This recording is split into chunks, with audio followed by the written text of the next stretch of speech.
नमस्कार, सत श्री अकाल दोस्तों। मैं सत्यम सिंह, आपका मेंटर, स्वागत करता हूं आपका क्लास 12 के फिजिकल केमिस्ट्री के इस वीडियो में। किसी ने खूब कहा है कि जो इंसान चुनौतियों के आगे खड़ा होता है उसी का सम्मान इस जग में होता है। और अभी जो एस्पिरेंट्स हैं, जो बेसिकली क्लास 12 के जो बच्चे हैं जो इस बार एग्जाम देने वाले हैं, वो किसी ऐसी चुनौतियों का सामना करने के लिए बस तैयार खड़े हैं। तो कहते हैं उनकी चुनौतियों में बहुत ज्यादा सहयोग तो नहीं, लेकिन थोड़ा बहुत सहयोग जो हमसे बन पड़ता है वो मैं करने के लिए तैयार हूं। मैं लेके आया हूं फिजिकल केमिस्ट्री का ये सीरीज, जिसमें हम सभी इंपॉर्टेंट क्वेश्चन को डील करने वाले हैं। लगभग 30 क्वेश्चन की ये सीरीज है, जिसे 3 पार्ट में हम जारी करेंगे। बिना समय गवाए हम शुरू करते हैं। क्रिस्टलीय ठोस और अक्रिस्टलीय ठोस में अंतर, जो हमारा आज का पहला क्वेश्चन है। देखिए, ये क्वेश्चन काफी इंपॉर्टेंट है, कई मायने में इंपॉर्टेंट है, और इस पर आपको फोकस करना है। काफी साधारण तरीके से आप इसे याद कर सकते हैं, बहुत ज्यादा मेहनत की जरूरत नहीं होती है। देखिए, क्रिस्टलीय ठोस और अक्रिस्टलीय ठोस में अगर अंतर पूछ दे, जैसा कि एक्सपेक्टेशन है पूछेगा ही, तो आपको करना कुछ नहीं है। आपको बस ना 4 पॉइंट याद रखने हैं। पहला, क्रिस्टलीय ठोस वास्तविक होता है, अक्रिस्टलीय आभासी होता है। क्रिस्टलीय ठोस के अवयवी घटक जो होते हैं वो नियमित क्रम में होते हैं, जबकि अक्रिस्टलीय ठोस के जो अवयवी घटक होते हैं वो हो जाते हैं अनियमित क्रम में। किस क्रम में होते हैं? अनियमित क्रम में। यहां पे नोट कर लीजिएगा, ये अनियमित क्रम में होते हैं, अनियमित क्रम में होते हैं।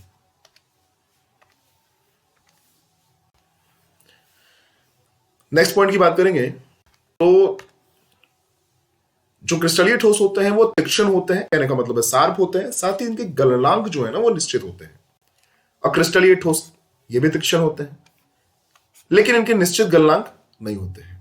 ठीक है, इसलिए ये डिफरेंट है किससे? क्रिस्टलीय ठोस से। नेक्स्ट, अगर हम अगले पॉइंट की बात करें तो सिंपल सा चीज है यहाँ पे। सबसे लास्ट पॉइंट, ये विषमदेशिक होते हैं, जबकि अक्रिस्टलीय ठोस जो है वो समदेशिक होते हैं। देखिए, विषमदेशिक क्या होता है, समदेशिक क्या होता है, ये बहुत ही सिंपल सी चीज है और आप इसे आसानी से समझ सकते हैं।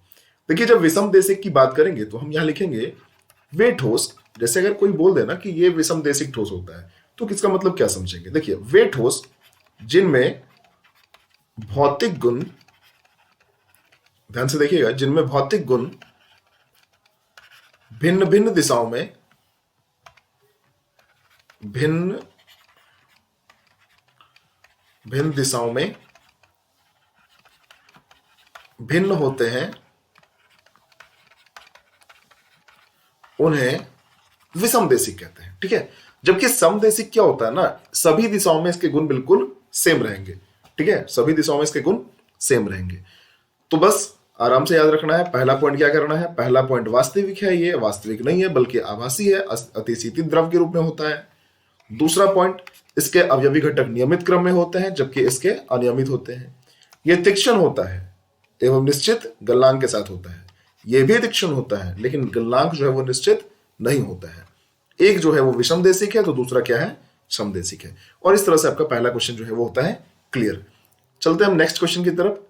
नेक्स्ट क्वेश्चन जो हमारा है वो नेक्स्ट क्वेश्चन है, आयनिक ठोस गलित अवस्था में विद्युत के चालक होते हैं, परंतु ठोस अवस्था में नहीं। इसकी व्याख्या करनी है। देखिए, बहुत ही सिंपल है। देखिए, कोई भी चीज जो है विद्युत का चालक तभी हो सकता है जब उसमें कौन मौजूद हो? Free ion. कौन मौजूद हो? Free ion.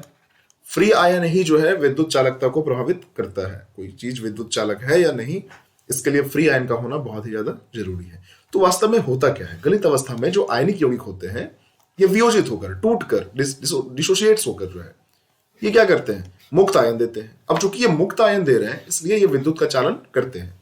जबकि ठोस अवस्था में आयन गति करने के लिए जो है वो मुक्त नहीं होते हैं। मतलब जो आयन होते हैं वो गति करने के लिए मुक्त नहीं होते हैं, जिसके कारण ठोस अवस्था में विद्युत चालन नहीं करते हैं। और इसीलिए हम कहते हैं कि जो आयनिक ठोस हैं वो गलित अवस्था में विद्युत के चालक होते हैं, लेकिन ठोस अवस्था में नहीं होते हैं। ठीक है, याद रहेगा। हमने कहा गलित अवस्था। गलित अवस्था क्यों होता है? क्योंकि इसमें फ्री इलेक्ट्रॉन या फ्री आयन जो है वो क्या होते हैं? मौजूद होते हैं। जबकि ठोस अवस्था में क्या होता है? ठोस अवस्था में ये आयन जो है, यही फ्री आयन जो है ये मौजूद नहीं होता है।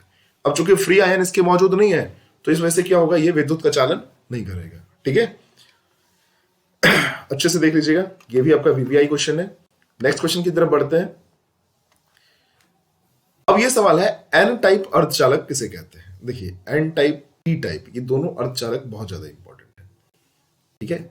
इसके अलावा एक्सट्रिंसिक सेमीकंडक्टर और इंट्रिंसिक सेमीकंडक्टर जो है ये भी आपके काफी इंपॉर्टेंट है, तो पर देख लेना है। मैं आपको बताता हूं आज एन टाइप अर्धचालक किसे कहते हैं।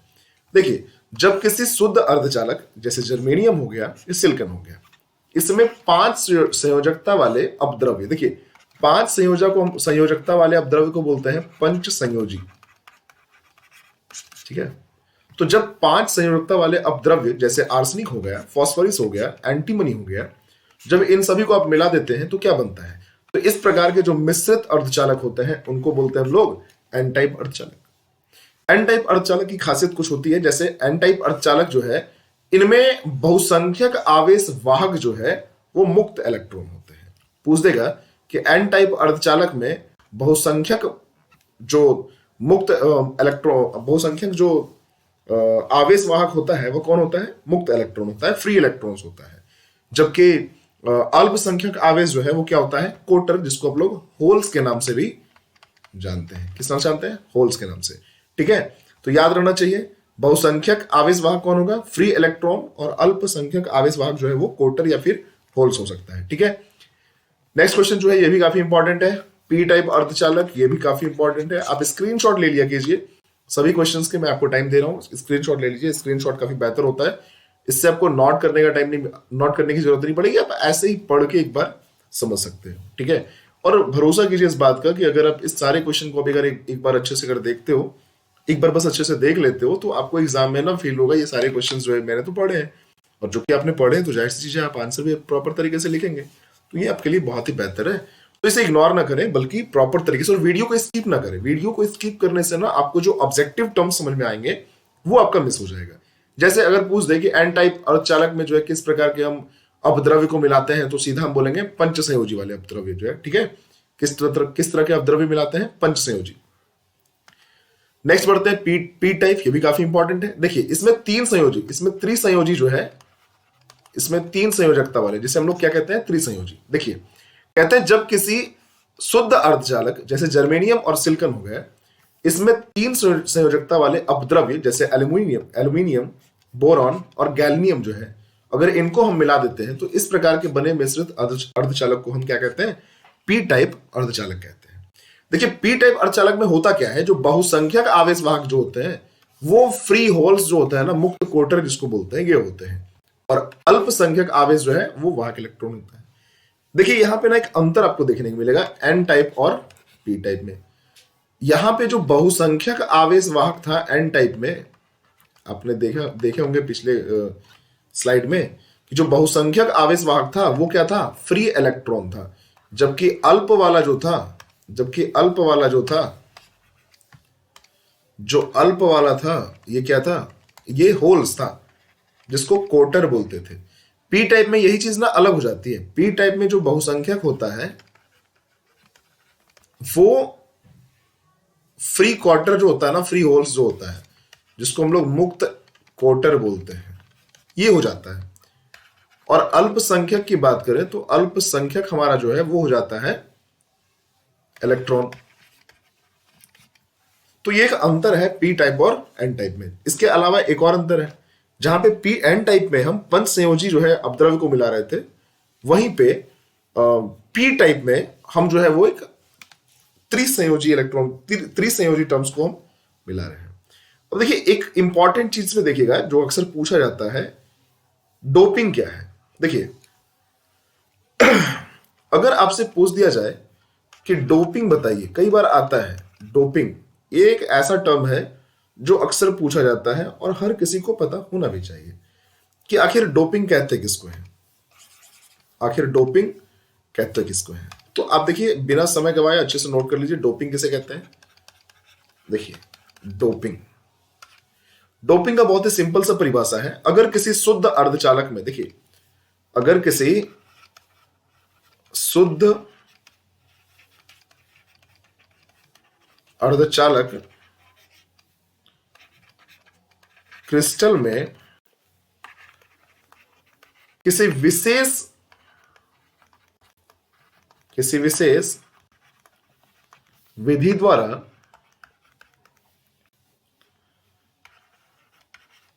अशुद्धियों को मिलाने की जो क्रिया होती है, अशुद्धियों को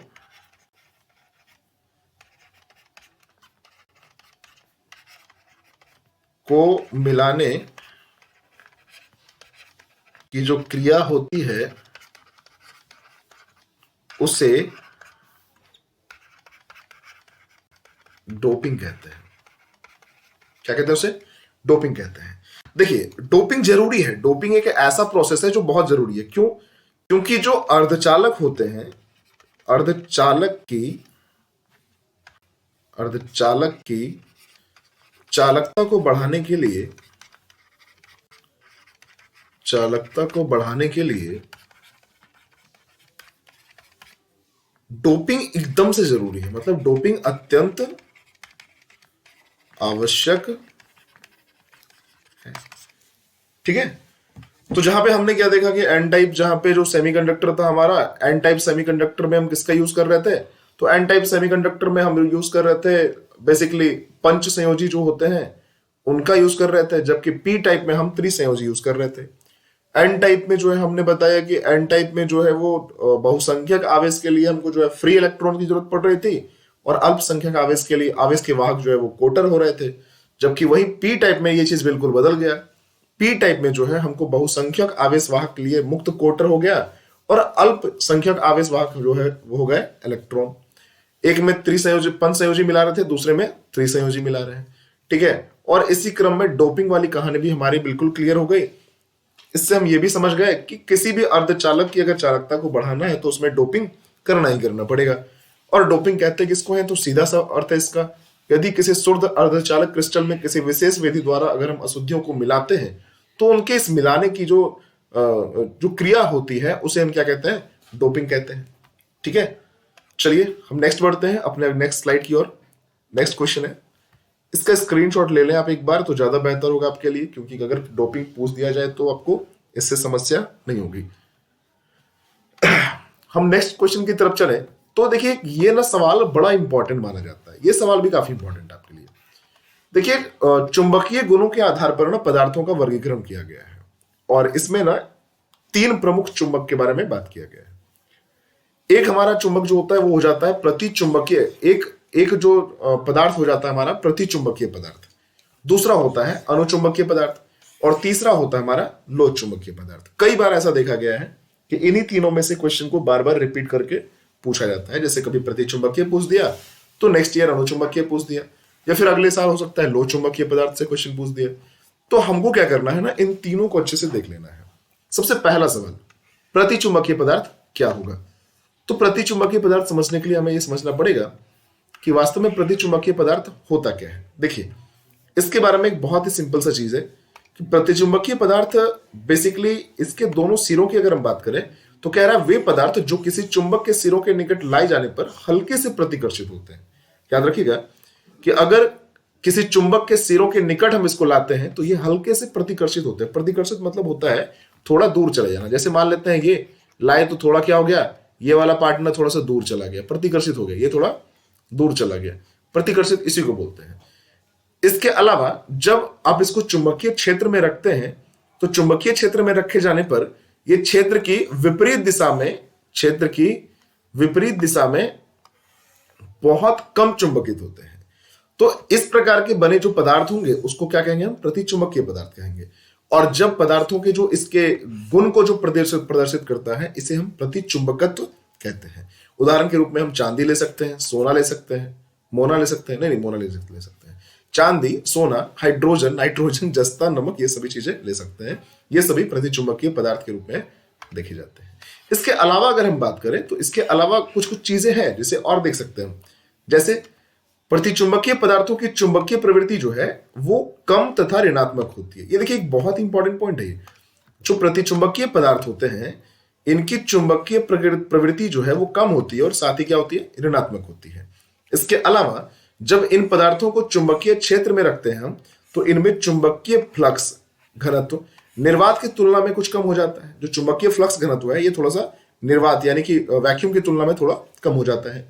जिसके कारण जो प्रतिचुंबकीय पदार्थ की आपेक्षिक चुंबकशीलता होती है इसका मान 1 से कम हो जाता है। ये इंपॉर्टेंट पॉइंट है, तो इसको नोट डाउन कर लेंगे।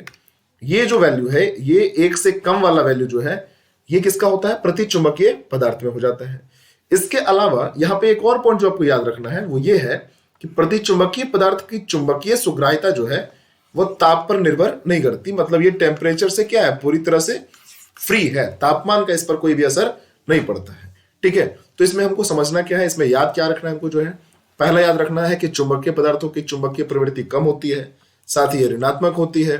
चुंबकीय फ्लक्स, अगर इसको चुंबकीय क्षेत्र में रख देते हैं तो ये चुंबकीय फ्लक्स घनत्व निर्वात की तुलना में थोड़ा कम हो जाता है, जिसके कारण प्रतिचुंबकीय पदार्थों की आपेक्षिक चुंबकशीलता जो है वो 1 से कम हो जाती है। साथ ही ये भी याद रखना है हमें कि प्रतिचुंबकीय पदार्थ की जो चुंबकीय सुग्राह्यता है वह ताप पर निर्भर नहीं करती है, ताप से बिल्कुल फ्री है। ठीक है, नेक्स्ट इसको स्क्रीनशॉट एक बार ले लीजिए, ज्यादा बेहतर होगा। फिर से सबसे पहले देखना है, 3 पार्ट में बांट रहे हैं, प्रतिचुंबकीय, अनुचुंबकीय, लोह चुंबकीय।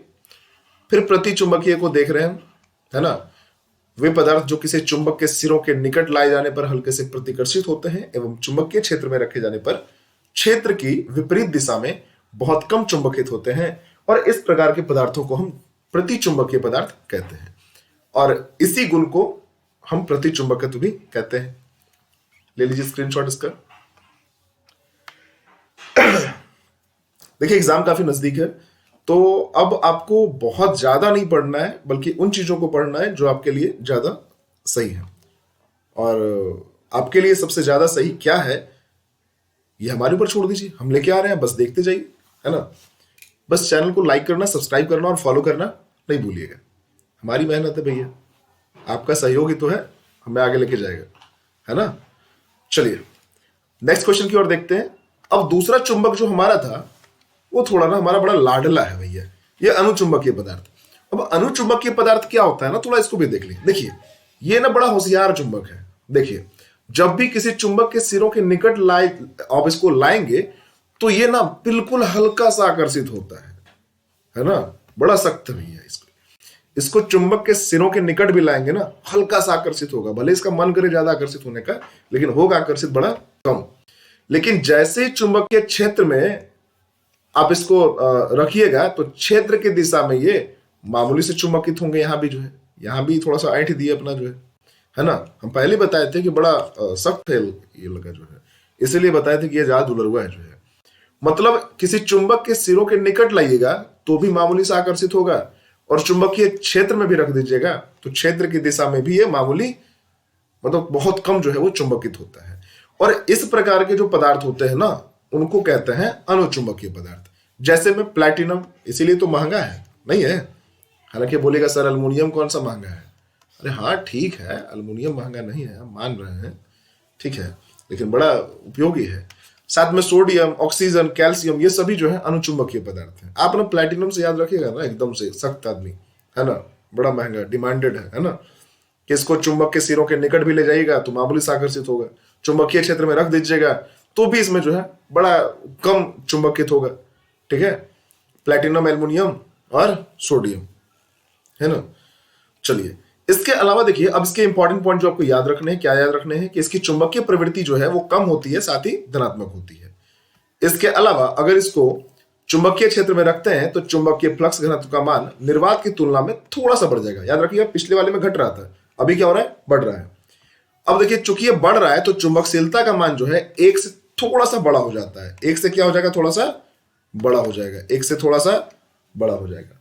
ठीक है, इसके अलावा ये टेम्परेचर यानी कि इसकी चुंबकीय सुग्राह्यता जो है वो ताप पर निर्भर करती है, और ये ताप के व्युत्क्रमानुपाती है। ताप जितना बढ़ेगा इसकी सुग्राह्यता जो है उतनी ही कम होते चली जाएगी। याद रखिएगा टेम्परेचर का जो है ना ये इनवर्स है, इसकी चुंबकीय सुग्राह्यता जो है वो क्या है, इनवर्स है। चुंबकीय सुग्राह्यता जो है वो क्या है, इनवर्स है। ठीक है, मतलब अगर टेम्परेचर को आप बढ़ाते जाइएगा तो ये चुंबकीय सुग्राह्यता का वैल्यू जो है वो क्या होगा, घटते चला जाएगा। चुंबकीय सुग्राह्यता बढ़ाना है तो टेम्परेचर क्या करना पड़ेगा, आपको घटाना पड़ेगा। ठीक है, तो बस यही याद रखना है, स्क्रीनशॉट ले लीजिए, है ना। याद रखना है अनुचुंबकीय पदार्थ सख्त लौंडा है, हिलेगा नहीं, है ना। कितना भी आकर्षित करना चाहे आकर्षित नहीं होगा भैया, ठीक है। और ऐसे जो होता है ना वो क्या पहनते हैं, platinum, aluminium, sodium, oxygen, calcium, wow गजब। चलिए देखते हैं तीसरा, लो चुंबकीय पदार्थ। लो चुंबकीय पदार्थ होता क्या है, देखिए ये वे पदार्थ हैं जो किसी चुंबक के समीप लाए जाने पर तेजी से आकर्षित होते हैं। हर क्लास में ना ऐसे 2-4 बच्चे होते हैं, बड़ी जल्दी आकर्षित हो जाते हैं, ठीक है। लो चुंबकीय पदार्थ वैसा ही बच्चों का प्रतिनिधित्व करता है। मतलब जैसे ही किसी चुंबक के समीप इसको लाइएगा ना, तुरंत से एकदम आकर्षित हो जाएगा। मतलब अब मान लेते हैं ये एक चुंबक है, मान लेते हैं ये एक चुंबक है और ये दूसरा एक पदार्थ है, ठीक है, ये एक दूसरा पदार्थ है। अब जैसे इसको थोड़ा उठा के लाइएगा ना इसके नजदीक, जैसे इसको उठा के लाइएगा कि अरे चलो तुम थोड़ा सा, तो जैसे इसके नजदीक लाइएगा एकदम से ना आकर्षित हो जाएगा, एकदम से इसको मन करेगा एकदम से जितना ज्यादा इसके नजदीक जा सके, आकर्षण से बढ़ जाता है ना, आकर्षित बहुत तेजी से होना शुरू हो जाता है। अब इसके अलावा क्या होता है, इसके अलावा बोल रहा है कि किसी चुंबकीय क्षेत्र में जब रखते हैं तो ये क्षेत्र की दिशा में प्रबलता से चुंबकित होते हैं। भैया आकर्षित भी बहुत तेजी से हो रहा था और जो चुंबकित हो रहा है ये भी काफी प्रबलता से हो रहा है। तो ये इस तरह के जो गुण जिसमें पाए जाएंगे, इस तरह के इस तरह के पदार्थों में जो गुण पाए जाएंगे उसे क्या कहेंगे, लो चुंबकीय पदार्थ कहेंगे, ठीक है। और पदार्थों के इस गुण को क्या कहेंगे हम, लो चुंबकत्व। याद रखिएगा, चुंबक के समीप लेके जाएंगे आकर्षित होगा, चुंबकीय क्षेत्र में लेके जाएंगे तो प्रबलता से चुंबकित होगा, ठीक है। इसके अलावा अगर हम बात करें तो लो चुंबकीय के पदार्थ के जो उदाहरण है वो आ जाएंगे निकल, कोबाल्ट, आयरन, ये सभी इसके एग्जांपल आ जाएंगे। अब देखिए इसके कुछ इंपॉर्टेंट पॉइंट है, जैसे लो चुंबकीय पदार्थों की चुंबकीय प्रवृत्ति जो होती है ये बहुत ज्यादा अधिक होती है। कैसी होती है, ये बहुत अधिक होती है। इसके अलावा ये साथ में क्या होती है, धनात्मक होती है। और इसका जो आपेक्षिक चुंबकशीलता का मान है वो 1 से बहुत बहुत ज्यादा बड़ा होता है। मतलब जो वैल्यू होता है वो 1 से बहुत बहुत बहुत बड़ा होता है, ठीक है। याद रखना है, पहले में 1 से कम, दूसरे में 1 से बड़ा और तीसरे में क्या था, 1 से बहुत बहुत बहुत बड़ा, ठीक है। याद रखिएगा इस चीज को अच्छे से, स्क्रीनशॉट ले लीजिए अच्छे से इसका, लो चुंबकीय पदार्थ का, है ना, पहले बताए थे। सबसे शुरू में बात करें तो सबसे पहला वाला जो था वो थोड़ा कम आकर्षित हो रहा था, है ना, हल्का सा प्रतिकर्षित हो रहा था, दूर जा रहा था। इसके अलावा चुंबकीय क्षेत्र में रख रहे थे तो विपरीत दिशा में कम चुंबकित हो रहा था। दूसरा वाला जो है उसको तो कोई फर्क नहीं पड़ रहा था, अगर उसको हम चुंबक के सिरों के निकट भी ले जा रहे थे तो आकर्षित हो रहा था लेकिन हल्का फुल्का जो है, और चुंबकीय क्षेत्र में ले आते थे तो बहुत कम चुंबकित होता था, है ना। इसी को ना बताए थे सख्त लौंडा जो है। और लो चुंबकीय पदार्थ जो है इसमें ना शाहरुख खान है नहीं, जिधर देखे उधर घूम गए तुरंत से। तो चुंबक के समीप जैसे ही लाए तेजी से आकर्षित हो गए, चुंबकीय क्षेत्र में ले गए तो प्रबलता से चुंबकित हो गए। तो ये थोड़ा सा दिलफेक इंसान है। आगे बढ़ते हैं नेक्स्ट टॉपिक पे, ठीक है, स्क्रीनशॉट ले लीजिए इसका। तो ये भी काफी इंपॉर्टेंट है, देख लीजिएगा, तीनों में से कोई ना कोई एक सवाल जो है वो अक्सर पूछा ही जाता है। अब देखिए इनमें से ना एक परिभाषा, ये विलियन का टॉपिक है, विलियन से ना कई बार क्वेश्चन पूछे जाते हैं जिसमें से ये 2 नंबर में पूछे जाते हैं कि मोललता क्या है। तो देखिए 1 किलोग्राम विलायक में विलय के घुले हुए मोलों की संख्या को उस विलियन की मोललता कहते हैं, ठीक है। 1 किलोग्राम विलायक में विलय के घुले हुए मोलों की संख्या को उस विलियन की मोललता कहते हैं। अब मोललता का फॉर्मूला अगर आपको पूछ दे तो मोललता का जो फॉर्मूला होता है वो होता है विलय के मोल बटा किलोग्राम में विलायक का द्रव्यमान। इसके अलावा मोलरता की बात करें तो मोलरता हो जाएगा, एक परिभाषा इसकी, मोलरता की परिभाषा अगर देखें तो इसके बारे में कहा जाता है कि 1 लीटर विलियन में किसी विलय के मोलों की संख्या को हम मोलरता कहते हैं। इसे हम कैपिटल एम से व्यक्त करते हैं। और मोलरता का फॉर्मूला होता है विलय के मोल बटा विलायन का आयतन। देखिए इससे ना जुड़ी कुछ चीजें होती है, जैसे कुछ चीजों में क्या आएगा, तो सबसे पहले आएगा मोलरता की इकाई जो है वो क्या है। तो मोलरता का इकाई है मोल प्रति लीटर, मोल प्रति लीटर। और ताप पर निर्भरता पूछ देगा तो ये ताप पर निर्भर क्या है, ताप पर इसकी निर्भरता कुछ भी नहीं है, मतलब ये ताप पर निर्भर नहीं करता है। ये बेटा आज आपको लोग ना ये लास्ट सवाल है इस वीडियो की, लास्ट क्वेश्चन का डिस्कशन हम कर रहे हैं। बाकी सभी क्वेश्चन का डिस्कशन हम नेक्स्ट वीडियो में, 2 और वीडियो हम लाएंगे आपके लिए, वो भी 10-10 क्वेश्चन के होंगे। और इस तरह से टोटल 30 क्वेश्चन आपके निपट जाएंगे और 30 क्वेश्चन में ही फिजिकल केमिस्ट्री खत्म हो जाएगा आपका जो है, इससे ज्यादा आने के चांसेस बिल्कुल भी नहीं है। ठीक है, तो आपको बस इन्हीं 30 क्वेश्चन को फॉलो करना है। अब दूसरा यहाँ पे है मोलरता हो गया, तो नेक्स्ट आएगा मोललता भी। तो मोललता की जो इकाई है वो है क्या, मोल प्रति केजी। और साथ में ताप की निर्भरता के बारे में बात करें तो ये मोललता जो है वो ताप से प्रभावित, देखिए कहते हैं ना अक्सर जब टीचर ही कंफ्यूज करेगा तो स्टूडेंट क्यों नहीं करेगा। देखिए हम भी अभी कंफ्यूज कर गए ना, यहां पे हमने लिखा ताप पर निर्भर नहीं करता है, जबकि वास्तव में मोलरता जो है वो ताप पर निर्भर करती है ना। और मोललता जो है वो ताप पर निर्भर नहीं करती है, तो यहां पे देना है ये ताप पर निर्भर नहीं करती है। अब देखिए इसके बारे में हमने क्यों कहा कि ये ताप पर निर्भर करती है, क्यों, क्योंकि इसका सीधा संबंध किससे है, आयतन से है, इसलिए ये ताप पर निर्भर करती है। मोललता में ताप का निर्भरता इसलिए हट गया है क्योंकि ये आयतन पर निर्भर नहीं कर रही है। ठीक है, तो याद रखना है जो भी आयतन पर निर्भर करेगा वो ताप पर भी निर्भर करेगा, अगर आयतन पर निर्भर नहीं कर रहा है तो ताप पर भी निर्भर नहीं करेगा। ठीक है, तो इस तरीके से इसके बारे में जान गए कि मोललता जो है वो क्या है, टेम्परेचर से बिल्कुल फ्री है, टेम्परेचर इसका कुछ भी नहीं बिगाड़ सकता। क्यों, क्यों नहीं बिगाड़ सकता, क्योंकि ये आयतन से क्या है, फिर से वही गलती, मोललता जो है वो टेम्परेचर से बिल्कुल क्या है, फ्री है, क्योंकि यहां पे क्या है ये आयतन से संबंधित जो है, जबकि मोलरता जो है हमारा जो है वो क्या है, वो ताप से प्रभावित, मोलरता जो है वो ताप से प्रभावित होता है। ठीक है, चलिए आगे बढ़ते हैं नेक्स्ट क्वेश्चन में। एक और पॉइंट है मोल प्रभाज, जिसे कई बार मोल अंश भी कहा जाता है। मोल प्रभाज क्या है, विलयन में विलय या विलायक में से किसी एक घटक के मोलों की संख्या तथा विलयन के कुल मोलों की संख्या के अनुपात को मोल प्रभाज कहते हैं, इसे मोल अंश भी कहते हैं। कहते हैं यदि किसी विलयन में विलय के मोलों की संख्या n, विलायक के मोलों की संख्या कैपिटल N हो, तो विलय का मोल प्रभाज जो है वो n/n प्लस कैपिटल N हो जाएगा। मतलब विलय के मोलों की संख्या जोड़ विलायक की मोलों की संख्या हो जाएगा। साथ में विलायक का अगर मोल प्रभाज हो तो ऊपर में जो है वो चला जाएगा हमारा क्या, विलायक की मोलों की संख्या बटा विलय के मोलों की संख्या जोड़ विलायक के मोलों की संख्या। इसके अलावा मोल प्रभाज का कोई मात्रक नहीं होता है, यह मोल अंश के मान ताप पर जो है वो निर्भर, मोल अंश का जो मान है वो ताप यानी कि टेम्परेचर पर निर्भर नहीं करता है। ठीक है, स्क्रीनशॉट ले लीजिए इसका भी। चलिए और आज का अब लास्ट क्वेश्चन जो काफी इंपॉर्टेंट है, हेनरी का नियम, सॉरी इससे पहले एक विलेयता है, विलेयता देख लेते थोड़ा सा। विलेयता के बारे में कहा जाता है कि एक निश्चित ताप पर किसी विलायक की एक निश्चित मात्रा में घुले हुए विलय पदार्थ की अधिकतम मात्रा को हम विलय पदार्थ की विलेयता कहते हैं। ये फिर इसका एक और डिफिनेशन है, किसी निश्चित ताप पर और दाब पर 100 ग्राम विलायक में घुलने वाली विलय की अधिकतम मात्रा को उस विलय पदार्थ की उस विलायक में विलेयता कहते हैं। ठीक है, आपको दोनों में से जो सही लगे आप उसको याद कर लीजिए। ठीक है, चलिए बढ़ते हैं नेक्स्ट क्वेश्चन की तरफ। और लास्ट क्वेश्चन हमारा हेनरी का नियम है। देखिए हेनरी का नियम क्या कहता है, हेनरी के नियम के अनुसार स्थिर ताप पर गैस की द्रव में विलेयता गैस पर आरोपित दाब के समानुपाती होती है। देखिए सबसे पहले समझ लीजिए कि हेनरी का नियम दिया क्यों गया था। हेनरी का नियम दिया गया था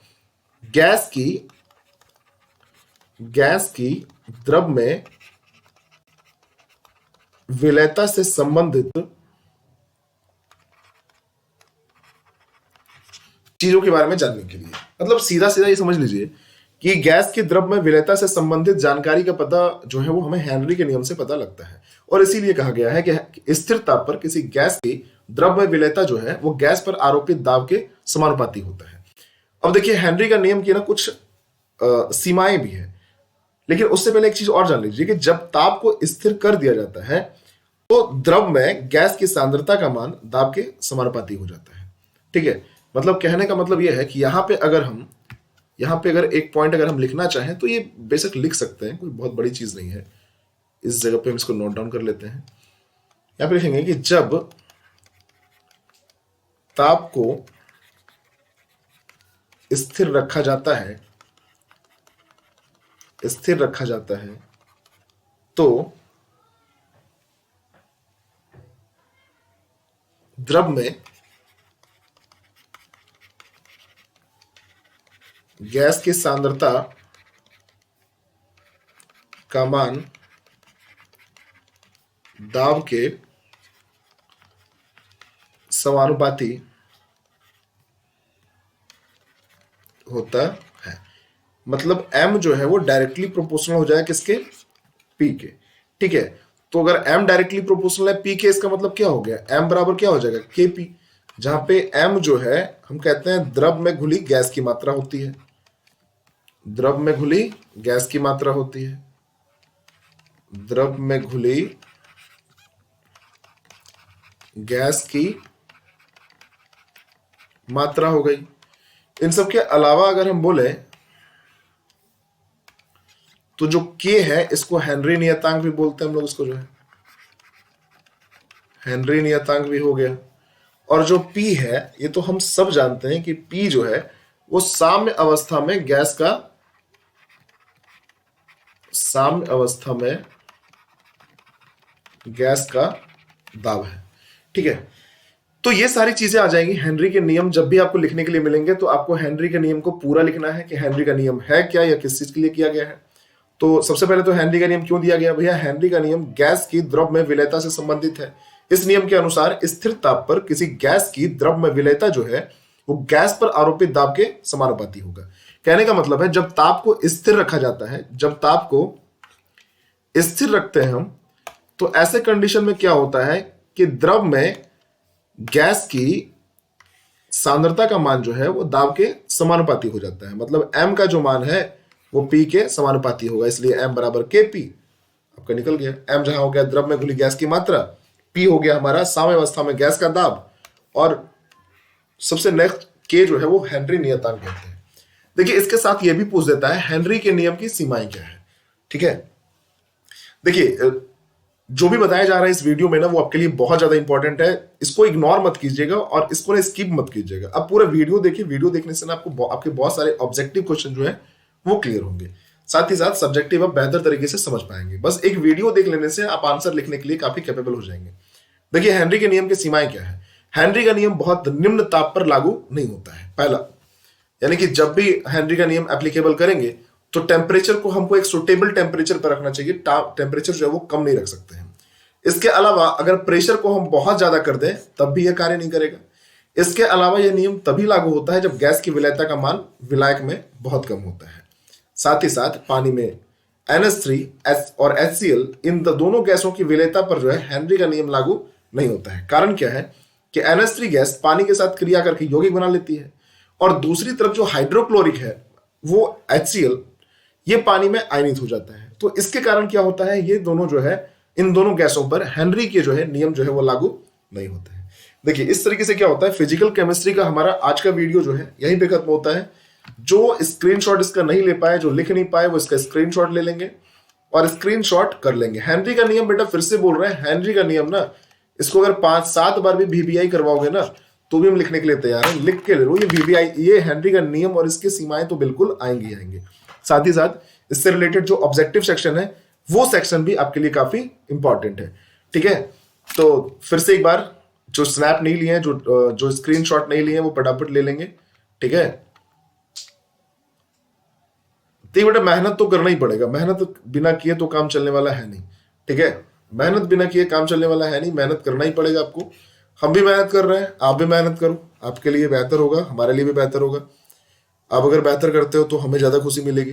ठीक है, क्रिस्टलीय ठोस में अंतर, इन सब के अलावा आयनिक ठोस गलित अवस्था में विद्युत के चालक होते हैं परंतु ठोस अवस्था में नहीं। ये सारे क्वेश्चन काफी इंपॉर्टेंट है, नोट डाउन करते जाइए। अर्धचालक के बारे में एक्सट्रिंसिक इंट्रिंसिक देख लेना है, डॉपिंग क्या होता है ये देख लेना है, पी टाइप अर्धचालक क्या होता है ये देख लेना है हमें जो है ना, पी टाइप अर्धचालक है ना, पी टाइप पे त्रिसंयोजी यूज करते हैं ये भी देख लेना है। इसके अलावा डोपिंग क्या होता है देखिए, इसको भी लिख दिए हैं, अब इसको भी स्क्रीनशॉट ले सकते हैं। इन सब के अलावा जो है चुंबकत्व वाला जो चीज है वो भी बता दिए कि प्रतिचुंबकीय पदार्थ क्या होते हैं, अनुचुंबकीय क्या होते हैं, इसके अलावा लो चुंबकीय क्या होते हैं। इन सभी की परिभाषा आपको दी गई है, आप इसको आराम से स्क्रीनशॉट लें, लिखें और इसको याद करें। देखिए इतना सारा मेहनत हो रहा है, आपके लिए हो रहा है, तो जाहिर सी चीज है सब्सक्राइब करना ना भूलें। ठीक है, चैनल को आप सब्सक्राइब करते जाइएगा, आपका भरोसा मिलते जाएगा और हमें और एनर्जी मिलेगी आपके लिए ज्यादा बेहतर काम करने की। अभी हिंदी में ज्यादा सारी चीजें आ रही है, बहुत जल्दी हम जो है हिंदी और इंग्लिश दोनों का एक कॉकटेल लेके आ रहे हैं, है ना। बिल्कुल नशा सा चढ़ जाएगा एकदम से, है ना। और लो चुंबकीय हो गया, इसके साथ साथ कुछ परिभाषा है विलियन की, जैसे मोरलता हो गया, मोलरता हो गया, इस पे बेस्ड न्यूमेरिकल भी प्रैक्टिस करेंगे हम जो है। इसके अलावा मोलरता की इकाई, ताप पर निर्भरता, मोललता की भी इकाई, इसकी भी ताप पर निर्भरता। इन सब के अलावा मोल प्रभार, जिसे मोल अंश भी कहते हैं। इसके अलावा हमारा जो है विलयता, ये भी हमें देखना है।